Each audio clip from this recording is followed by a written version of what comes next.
아멘. 오늘은 버리고 믿고 전하라, 이런 제목으로 하나님 말씀을 전하도록 하겠습니다. 오늘 우리가 이 말씀을 읽었는데 여기에서 우리가 먼저 얻을 수 있는 메시지는 올무에 걸리지 않도록 사람을 두려워하지 말라, 이런 메시지를 얻을 수가 있습니다. 예수님께서 다니실 때 사람들이 여기 수만 명이 모였다 그랬는데 엄청난 군중이죠. 수만 명이 모여 다닐 정도니까 엄청난 군중이 예수님을 따라다녔습니다. 그런데 그때 예수님 어느 날 다음과 같이 말씀하셨어요. 바리새인들의 누룩을 주의하라. 누룩은 뭘 말합니까? 누룩은 죄를 말하죠. 죄를 상징하는 말인데, 누룩이란 건 양이 조금만 있어도 덩어리 전체를 빠른 속도로 확 퍼지거든요. 그걸 이제 죄가 그와 비슷하다. 죄는 조그만 죄도 빨리 이걸 해결 안 하면 금방 퍼져버리고 영향을 미치기 때문에 이 누룩을 죄에 상징합니다. 그 바리새인들의 누룩, 바리새인들이 자주 짓는 죄를 주의해라. 그게 뭐라 그랬죠? 외식하는 거. 외식은 밖에 나가서 식사하는 게 아니고 겉으로만 꾸미는 거죠. 자기 속마음을 개선할 생각은 안 하고 겉으로만 남에게 좋은 척, 경건한 척, 선한 척 하는 그게 이제 외식 또는 위선, 이렇게 이제 하는데, 예수님께서 바리새인들이 주로 그런 죄를 많이 지었어요. 예수님께서 바리새인들에 대해서 이제 이런 말을 했는데 그들이 상태가 어떤지 이런 말을 했습니다. 마태복음 23장 25절 보니까 화 있을진저 외식하는 서기관들과 바리새인이여, 장과 대접의 겉은 깨끗이 하되 그 안에는 탐욕과 방탕으로 가득하게 하는도다. 눈먼 바리새인이여, 너는 먼저 안을 깨끗하게 하라. 그리하면 겉도 깨끗하게 되리라. 이 마음에는 탐욕과 욕망과 악독이 가득한데 안을 깨끗하게 할 생각은 안 하고 겉만, 남들이 보이는 그 부분만 잘 보이려고 한다는 거죠. 이 마음을 깨끗하게 하면 겉은 저절로 깨끗하게 된다고 말씀하셨습니다. 그리고 바리새인들은 그 당시 바리새인들을 되게 경건한 사람들이었어요. 사람들을 볼 때는. 그런데 예수님께서는 마음을 다 들여다보거든요. 예수님이 바리새인들에 대해서 어떻게 평가했느냐 하면 누가복음 16장 14절을 보면 이렇게 말했습니다. 바리새인들은 돈을 좋아하는 자들이라. 이 모든 것을 듣고 비웃거늘. 이 바리새인들은 돈을 되게 좋아했어요. 돈을 사랑한 거죠. 돈은 필요하지만 사랑하면 이게 모든 악의 뿌리가 된다고 그랬는데, 그렇기 때문에 이걸 너무 사랑했기 때문에 예수님께서 거기에 뭐 재물 사용을 이렇게 하라, 이런 예수님 말씀을 들었지만 비웃었습니다. 예수님은 세상 물정을 몰라서 저런 소리 하시지, 그런 식으로 비웃었어요. 돈을 너무 사랑하니까. 이 마음에 욕망이 가득 차 있으면 예수님 말씀이 이게 잘 들리지 않습니다. 그냥 비웃게 돼요. 겉으로는 안 비웃죠. 속으로는 비웃습니다. 예수님이 세상 물정을 몰라서 저러신다. 근데 그건 예수님 말씀이 잘못해서 그런 게 아니라 마음이 욕망으로 가득 차 있으면 다 그렇게 됩니다. 예수님의 원리가 마음에 안 와닿아요. 만약 여러분 속에 그런 어떤 마음이 있다면, 내가 예수님을 사랑하지 않고 돈을 너무 사랑하는구나, 그렇게 판단하시면 되는 거죠. 근데 그렇게 꾸며도 결국 다 드러나게 된다는 겁니다. 아무리 꾸며도 다 드러난다. 다 알려진다. 그리고 은밀하게 한 말도 결국은 사람들이 알게 된다. 그러니까 자꾸 감추려 하지 말고 마음을 바꾸라는 거죠. 마음을 바꿔라.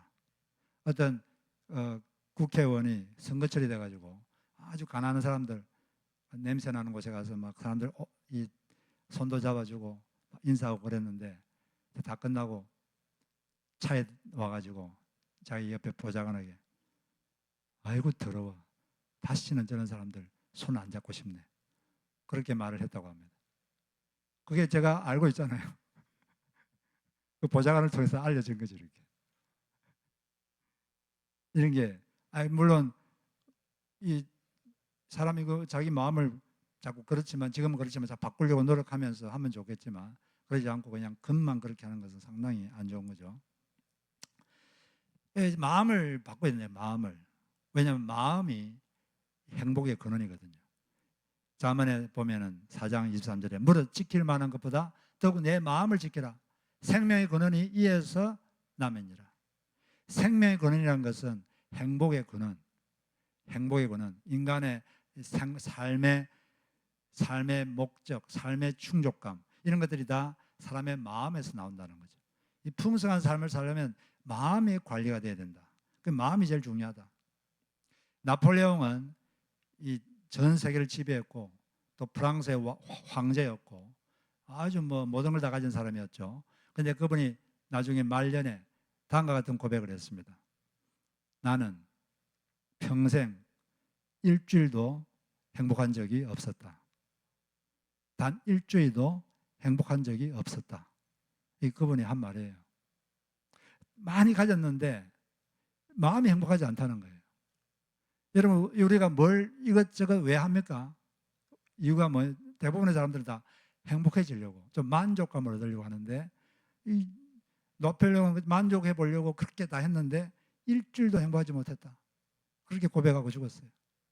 마음이 피폐했기 때문에 그렇습니다. 예, 스티븐 코비라는 사람이 인간의 세 가지 차원의 삶을 산다 그랬는데, 첫째는 공적인 삶, 사람들 앞에서 사는 삶이에요. 그럴 때 보통 사람들은 자기 나름의 가면을 쓰고 사람들을 이렇게 대합니다. 둘째는 사적인 삶, 이건 가정에서의 삶이죠. 가정에서의 삶은 그래도 어느 정도 가면을 벗고 개방적으로 살지만 완전히 가면을 벗지는 못한다. 세 번째가 내적인 삶, 내면 세계를 가꾸면서 사는 삶이다. 이걸 잘 가꿀 때 인간은 가장 풍성한 삶을 살 수가 있다. 그런 말을 했는데, 우리 삶 속에도 이 내면, 이 마음을 잘 가꾸어야 우리 삶이 하나님 앞에서 풍성할 줄로 믿습니다. 이세에게 8명의 아들이 있었는데 그 중에서 한 명을 하나님이 택해서 왕으로 삼았는데 막내 다윗을 택했어요. 그 형님들이 훨씬 더 출중하고 잘생기고 신체도 건강하고 그랬는데 왜 그런 막내를 택했느냐? 하나님께서 말씀하셨습니다. 사람들은 그 모양을 보지만 나는 마음 중심을 본다. 다윗의 마음을 보니까 마음이 너무 아름다워요. 그 마음을 보시고 하나님께서 다윗을 선택하셔서 사용하셨습니다. 우리가 하나님께 쓰임 받으려면 뭘 갖고 해야 될까요? 마음을 갖고 해야 돼요. 하나님은 마음의 중심을 자기하고 하나님만 아는 그걸 보시기 때문에 마음을 가꾸시기를 주의 이름으로 축복합니다. 그 좋은 기도는 마음을 위한 기도입니다. 마음을 위한 기도. 다윗이 다음과 같은 그런 기도를 한 적이 있어요. 하나님이여, 내 속에 정한 마음을 창조하옵소서. 제 마음을, 정결한 마음을 창조해 주십시오. 그 마음이 정결하지 못하니까 그걸 좀 만들어 달라는 거죠. 그 기도를 하나님 들으시고 그의 마음을 정결한 마음으로 만든 줄로 믿습니다. 우리도 자기의 마음을 하나님 이런 마음이 되게 해달라고, 이걸 여러분들이 계속 기도하면 하나님이 그 기도를 들으시고 여러분 마음이 그렇게 바뀔 것입니다. 많은 기도를 해야 되지만 여러분들 마음을 위한 기도를 해야 돼요. 하나님, 제 마음이 좀 이렇게 되게 해 주십시오. 그런 기도는 참 좋은 기도입니다. 그런 기도를 할 때 우리 삶이 바뀌고 인생이 바뀌고 바뀌는 거예요. 윌리엄 제임스라는 사람은 이런 유명한 말을 했습니다. 우리 세대의 가장 위대한 발견은 인간이 자기 마음 태도를 바꿈으로써 삶을 바꿀 수 있다는 사실을 발견한 것이다. 현대에 와서 우리 마음의 태도를 바꾸면 우리 삶이 확 바뀐다는 것을 이게 위대한 발견이라는 거예요. 우리는 우리 마음 상태를 늘 관찰해야 됩니다. 마음이란 건 정원과 같아요. 가을든 정원에 가만 내버려 두면 잡초 씨앗이 확 날아와서 잡초가 확 자랍니다. 빨리 뽑아주지 않으면 금방 잡초가 자라요. 잡초는 자라는 속도가 보통 풀보다 훨씬 빠릅니다. 그래서 잡초가 오면 빨리 뽑아줘야지 정상적인 풀들이 잘 자랍니다. 우리 마음은 사랑의 풀, 믿음의 풀, 희망의 풀, 소망의 풀이 자라야 될 줄로 믿습니다. 그런 것 대신에 이 사랑 대신에 미움의 풀, 정죄의 풀이 들어오면 빨리 이 회개 기도를 통해서 그걸 뽑고 이 사랑의 풀이 자라도록 해줘야 됩니다. 근데 우리 속에 이 믿음의 풀이 대신에 불신의 풀이 들어와서 그러면 빨리 하나님의 약속을 주장하면서 그 불신의 풀을 뽑아내고 믿음의 풀이 자라도록 그렇게 해줘야 하는 것입니다. 우리 속에 좌절이 생기고 낭망이 생길 때는 하나님이 살아계심으로 능력 주시는 자 안에서 나는 해낼 수 있다, 이런 말씀을 주장함으로써 이 좌절을 꺾어내고 이 소망의 풀, 또 천국 소망에 대한 풀을 자꾸 자라도록 해주는 우리가 되어야 될 줄로 믿습니다.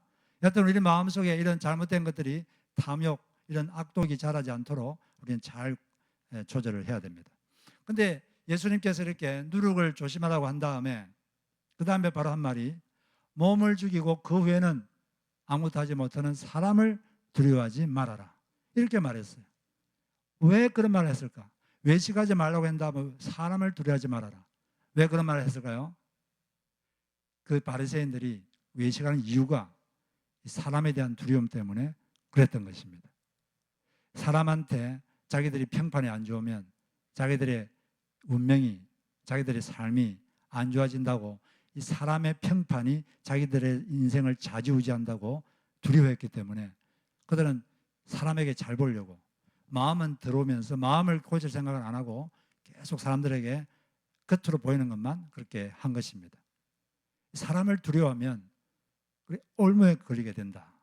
그게 이제 잠언 29장 25절을 보니까 사람을 두려워하면 올무에 걸리게 되거니와 여호와를 의지하는 자는 안전하리라. 사람을 두려워하면 어떻게 된다고요? 올무에 걸리게 된다. 하나님을 신뢰하면, 의지하면 안전하리라. 바리새인들은 사람을 두려워했습니다. 사람의 평판, 사람들이 나를 어떻게 생각하나, 그것 때문에 두려워서 외식을 한 거예요. 그래서 예수님이 또 이런 말을 한 적이 있습니다. 너희들이, 바리새인 너희들이 하나님으로부터는 영광은 구하지 않고 사람으로부터는 영광을 구하니 어찌 나를 믿을 수 있느냐. 그들은 사람의 그 평판이 되게 중요했기 때문에 하나님으로부터는 칭찬보다는 사람이 주는 칭찬이 더 중요했어요. 그렇기 때문에 사람 예수를 못 믿는다, 너희들이 나를 못 믿는다. 그 당시 예수를 믿으면 좀 불이익이 있을 수 있거든요. 사람들로부터 비난을 받을 수도 있고, 그 사람들로부터는 그 평판이 두려워서 그들은 속으로는 믿고 싶어도 안 믿었다는 거죠. 우리 사람은 존중해 줘야 됩니다. 사람은 존중할 대상이지만 두려워할 대상은 아닙니다. 하나님께서 우리에게 어떤 복을 주려고 할 때 많은 경우에 어떤 사람을 보내서 그 사람을 통해서 우리를 축복하십니다. 그렇기 때문에 여러분 주변에 있는 사람들은 하나님께서 만나게 하신 거예요. 이 관계를 아주 소중하게 다뤄야 합니다. 그 관계를 통해서 하나님이 축복을 주시기 때문에 그렇습니다. 사람들을 소중하게 여기고 사람들을 존중하고 그래야 되지만 사람을 두려워하면 안 됩니다. 그러면 올무에 걸리게 돼요. 우린 누구를 두려워야 됩니까? 하나님을 두려워야 된다. 왜냐하면 하나님이 우리 인생을 좌지우지하는 것입니다. 그분이 실권을 갖고 있어요. 이 땅에서뿐 아니라 죽은 다음에도. 그래서 그 다음에 하시는 말씀이 죽은 후에 지옥에 능히 던져넣는 하나님을 두려워하라. 죽은 다음에는 아무것도 못하는 그런 사람이 아니라 이 땅에서도 실권을 갖고 계시고 죽은 다음에도 지옥에 보낼지 천국에 보낼지 그거 실권을 갖고 있는 그분을 두려워하라. 이 말은 예수님이 한 말이에요. 예수님은 사람이 죽은 다음에는 지옥과 천국이 있다, 이렇게 말씀하셨습니다. 예수님이 농담으로 한 게 아니니까 정말 그렇겠죠. 그렇기 때문에 우리는 이 죽은 다음의 삶이 참으로 중요한 거예요. 하나님이 이 땅에 실권을 갖고 있습니다. 하나님이 실세입니다. 사람들은 실세에 줄을 대려고 그러는데 이 땅과 하늘의 권세는 주님이 갖고 계세요. 주님께서 마태복음 28장 18절에서 땅과 하늘의 모든 권세를 내게 주셨으니 너희는 세상으로 가라. 우리가 세상에 가서 뭔가를 하기 전에 한 가지 알아야 될 것은 땅과 하늘의 모든 권세는 권력, 결정권, 이게 다 예수님께 있다. 이걸 믿으라는 거죠. 그럴 때 우리는 사람을 두려워하지 않게 되고 외식하지 않게 되고 올바로 살 수 있다고 믿습니다. 우리가 예수님의 이름으로 기도하는 이유가 뭡니까? 예수님이 실세니까. 예수님이 실세를 갖고 있으니까. 예수님께 기도하는 거예요. 만약 예수님이 빙다리 핫빠지면, 아무 힘도 없는 분이면 우리가 왜 그분 이름으로 기도하겠어요? 그분이 실세입니다. 이 세상의 실권자입니다. 그분에 의해서 우리 인생은 좌우지우지됩니다. 할렐루야. 그러므로 우리가 실권자, 실세이신 그분을 두려워하고 그분께 잘 보이시는 여러분 되시기를 바랍니다. 이걸 잘 알았기 때문에 다윗은 하나님의 손에 모든 게 달려있다. 이걸 그는 알았기 때문에 다음과 같이 선포했습니다. 역대상 29장 11절 12절 보니까 같이 한번 읽어봅시다. 시작. 여호와여, 위대하심과 권능과 영광과 승리와 위엄이 다 주께 속하였사오니 천지에 있는 것이 다 주의 것입니다. 여호와여, 주권도 주께 속하였사오니 주는 높으사 만물의 버리심이니이다. 부와 귀가 주께로 말미암고 또 주는 만물의 주제가 되사 모든 사람을 크게 하심과 강하게 하심이 주의 손에 있나이다. 모든 사람을 크게 하심과 강하게 하심이 누구 손에 있습니까? 하나님의 손에. 우리 사람의 손에 있는 게 아니라 하나님의 손에 있어요. 그럼 우리는 사람을 두려워하지 말고 하나님을 두려워하시기를 바랍니다. 이전에 몇 년 전에 어떤 부부가 저희 교회 와서 간증하신 적이 있는데, 이 부부는 아침에 딱 일어나면 이 말씀을 선포한다고 합니다. 주의 손에 모든 것이 부와 귀가 주께로 말미암고 모든 사람을 크게 하심과 강하게 하심이 주의 손에 있습니다. 이렇게 아침마다 선포하고 하나님께 모든 게 달려있다. 그러면서 하나님을 찬양하고 그분을 기쁘게 하려고 노력하고, 그랬을 때 하나님께서 그들에게 많은 은혜를 주셨다는 그런 간증을 들은 적이 있습니다. 여러분들도 이 말씀을 선포하십시오. 그분이 실세입니다. 여러분, 실세에게 줄을 대야죠. 빙다리 핫바지한테 이렇게 줄 대봐야 아무 힘도 없어요. 실세이신 주님께 줄 대시고 그분께 기도하시고 그분을 두려워하시고 그분에게 모든 게 그분의 손에 달려 있습니다. 그리고 또 시편 146편에도 귀인들을 의지하지 말며, 같이 읽어봅시다. 귀인들을 의지하지 말며 돌 힘이 없는 인생도 의지하지 말지니 그의 호흡이 끊어지면 흙으로 돌아가서 그날에 그의 생각이 소멸하리로다. 야곱의 하나님을 자기의 도움으로 삼으며 여호와 자기 하나님에게 자기의 소망을 두는 자는 복이 있도다. 하나님을 자기 도움으로 삼고 하나님께 희망 그런 자, 그가 복받은 사람입니다. 우리는 사람을 존중해야 돼요. 모든 관계를 소중하게 생각해야 됩니다. 그러나 사람은 두려워할 존재가 아니라 그냥 존중하면 돼요. 할렐루야. 그런데 이 외식에 대해서 말하면 외식과 배려는 비슷한데 다릅니다. 둘 다 자기 속마음을 드러내지 않는 건데 동기가 다르죠. 외식, 위선은 자기 이익을 위해서, 자기 평판을 위해서 자기를 꾸미는 거죠. 배려는 왜 배려하는 겁니까?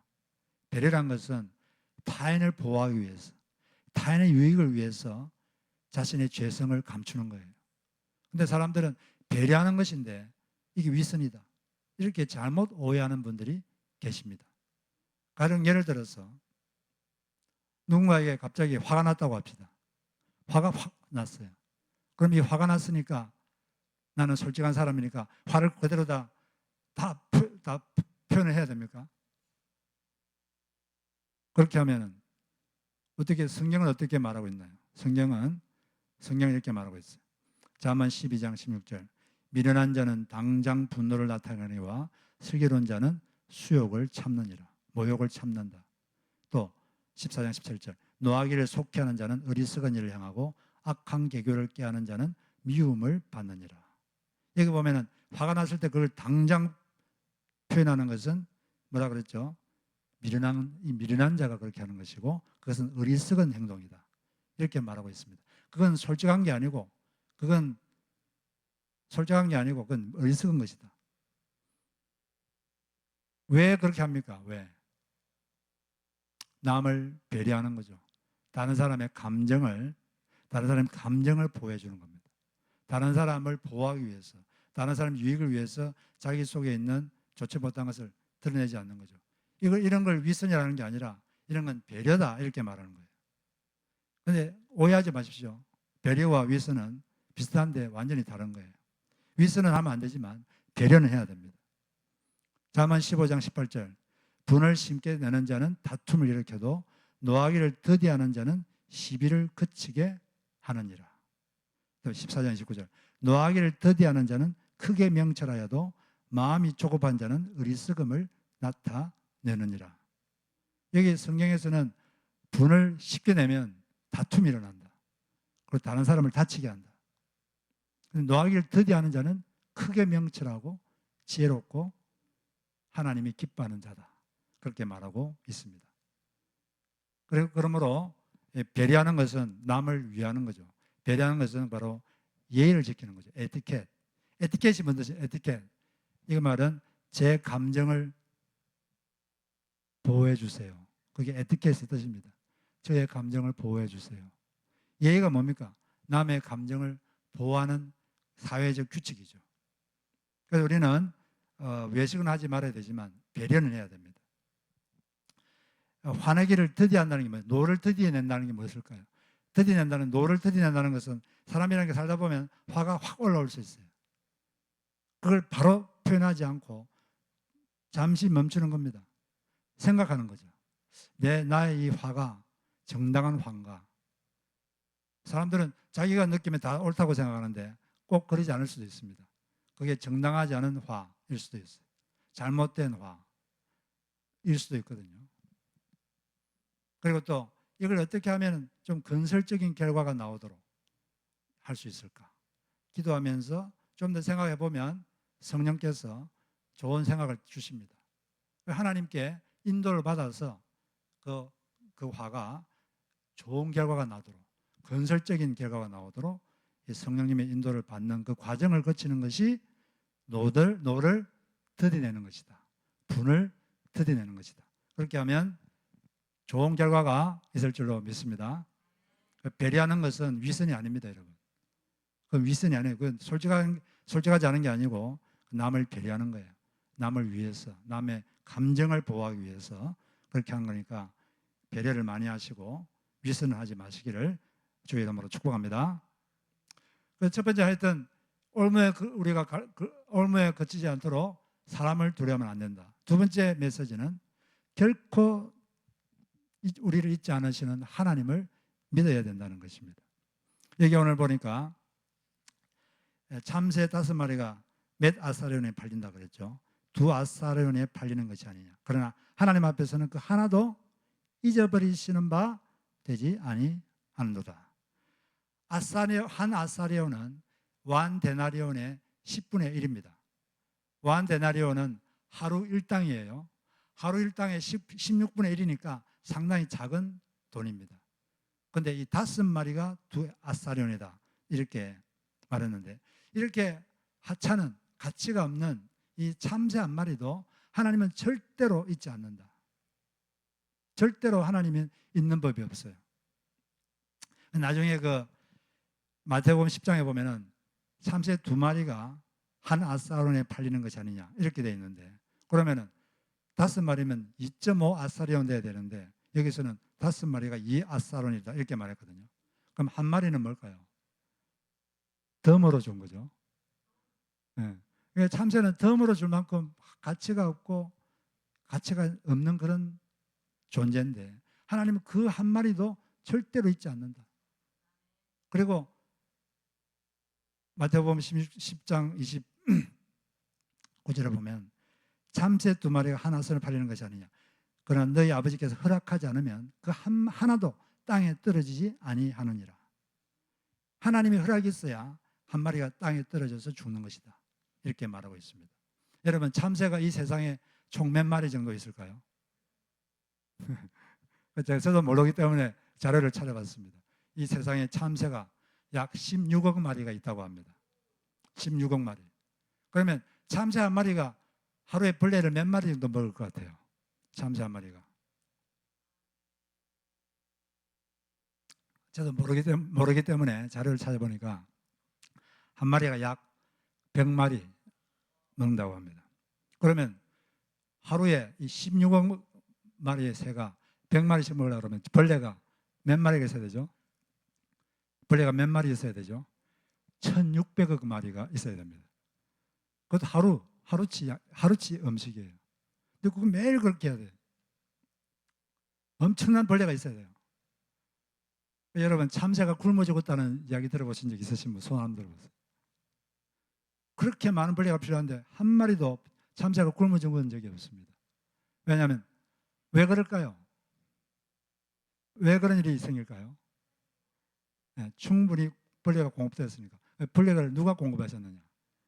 네, 우리는 뭐 그냥 그렇게 뭐 자연적으로 됐겠지 생각하는데 예수님은 왜 그런 현상이 나타나는가? 거기에 대해서 예수님께서 다음 가지 해석을 하셨습니다.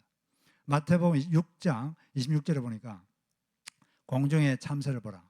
심지도 않고 거두지도 않고 창고에 모아들이지도 아니하되 너희 하늘 아버지께서 기르시나니 너희는 이것들보다 귀하지 아니하냐. 여기서 참새가 굶지 않고 살게 되는 이유가 뭐라고 되어 있어요? 하나님이 기르시나니. 하나님이 기르고 있어요. 그게 예수님의 해석입니다.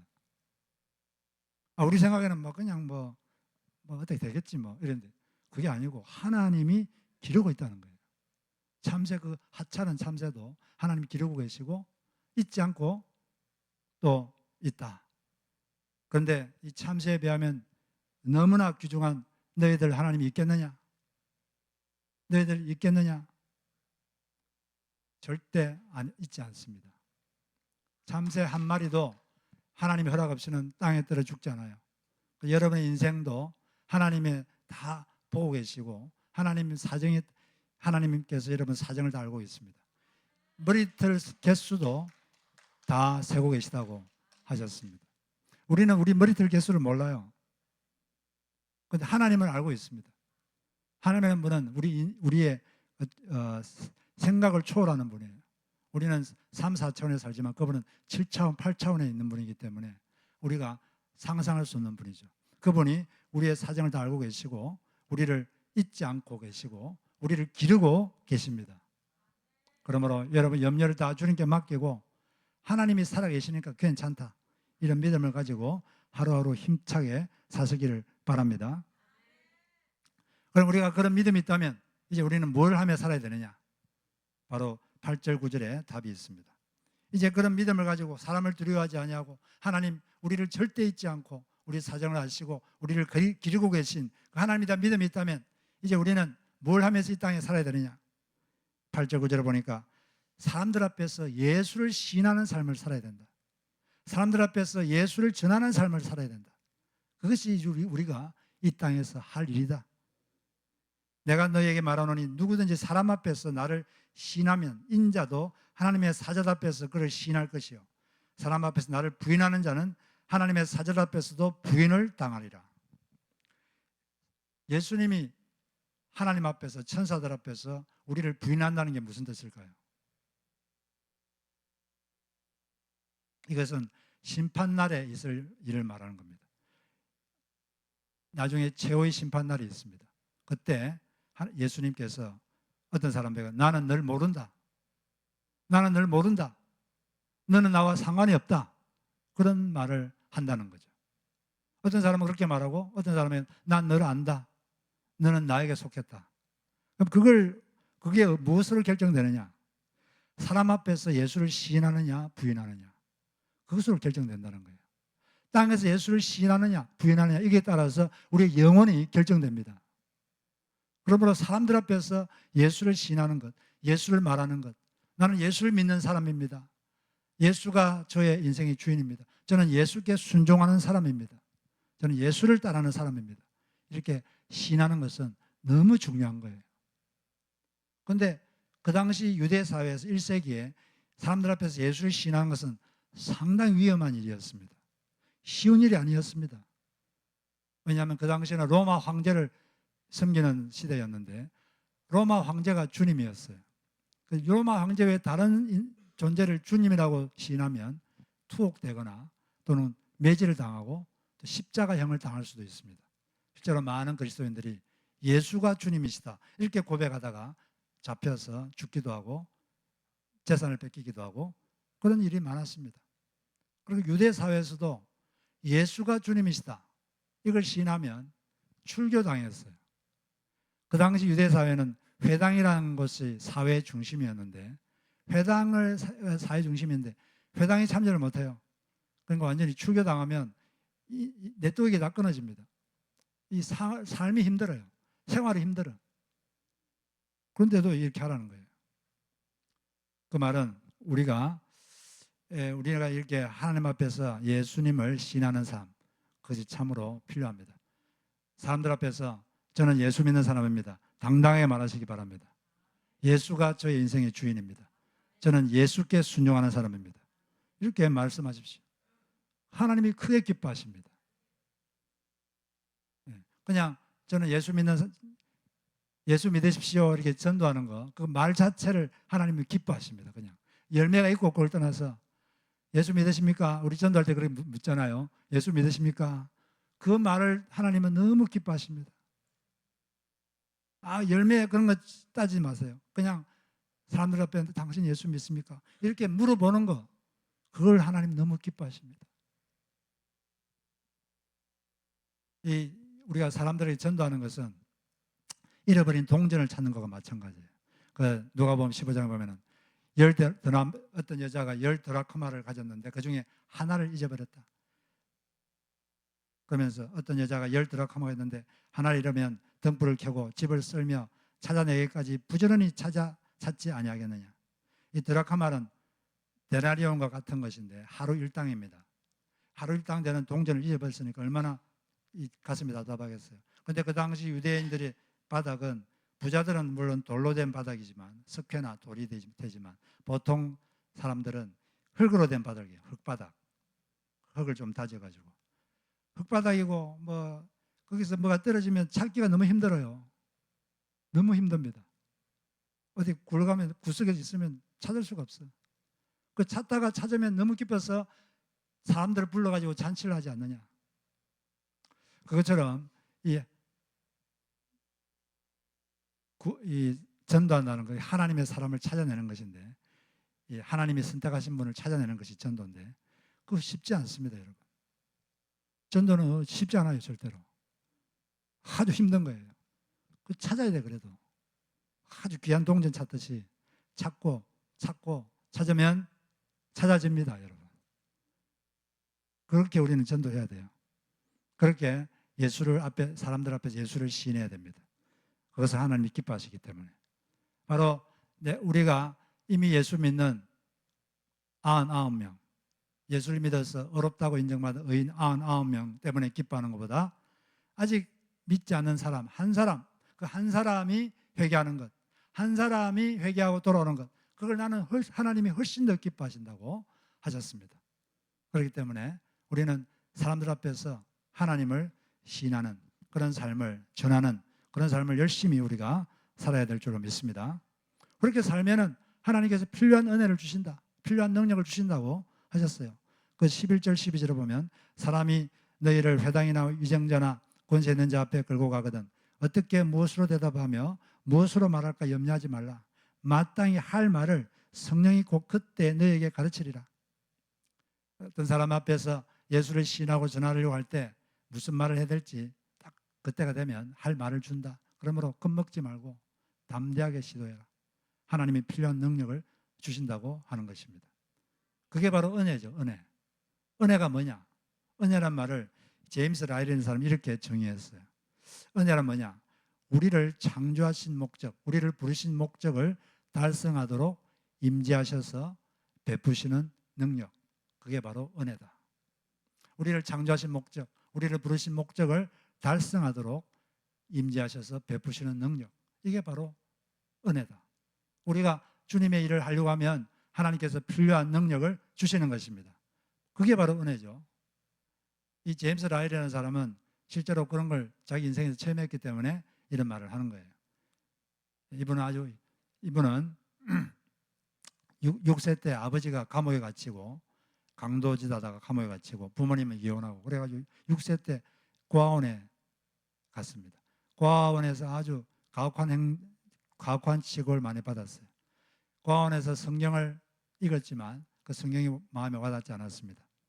그런데 이제 17세 때 1969년도에 고아원을 나와가지고 그 당시 유행하던 히피 문화, 알코올, 마약 여기에 젖어가지고 방탕한 삶을 살았어요.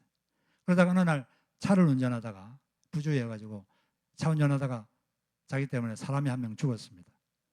그래서 이 제일에 갇혔어요. 근데 이제 그래가지고 제일에 갇힌 게 아니라 변호사를 선임할 돈을 마련하려고 마약을 팔다가 잡혔습니다. 그래서 제일에 갇혔어요. 잘못하면 20년형도 이제 받을 수가 있는 그런 상황입니다.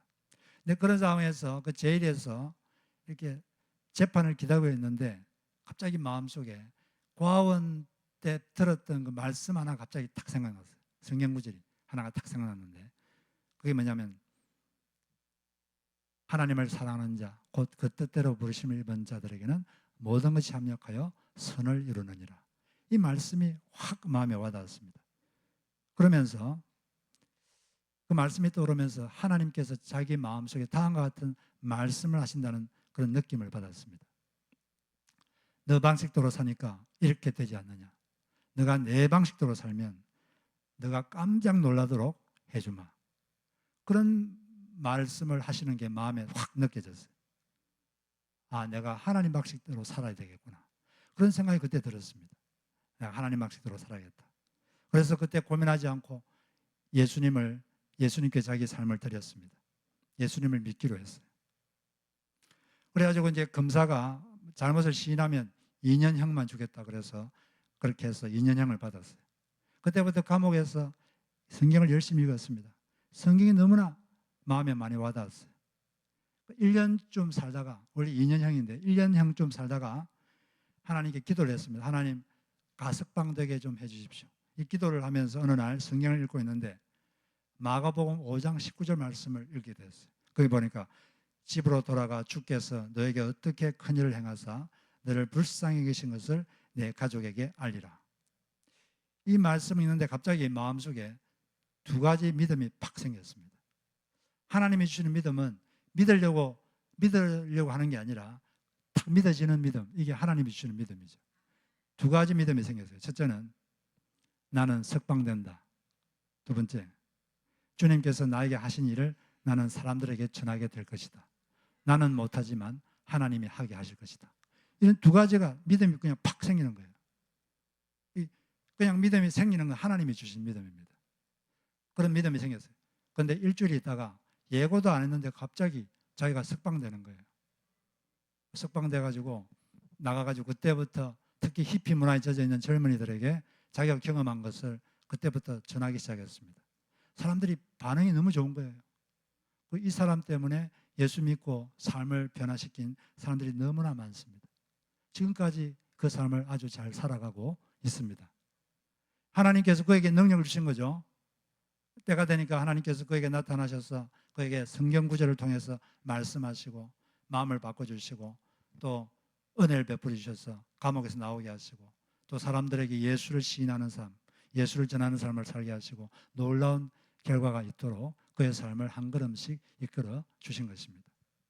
우리도 이처럼 사람을 두려워하지 말고 참새 한 마리도 있지 않는, 우리를 절대 잊지 않고 우리를 기르시고 돌보시는 그분을 믿고 사람들 앞에서 하나님을, 예수를 전하고 예수를 시인하는 삶을 산다면 저희들도 우리 삶에도 그런 큰 은혜를 체험할 줄로 믿습니다. 그런 인생을 사시기를 주의 이름으로 축복합니다. 우리 찬양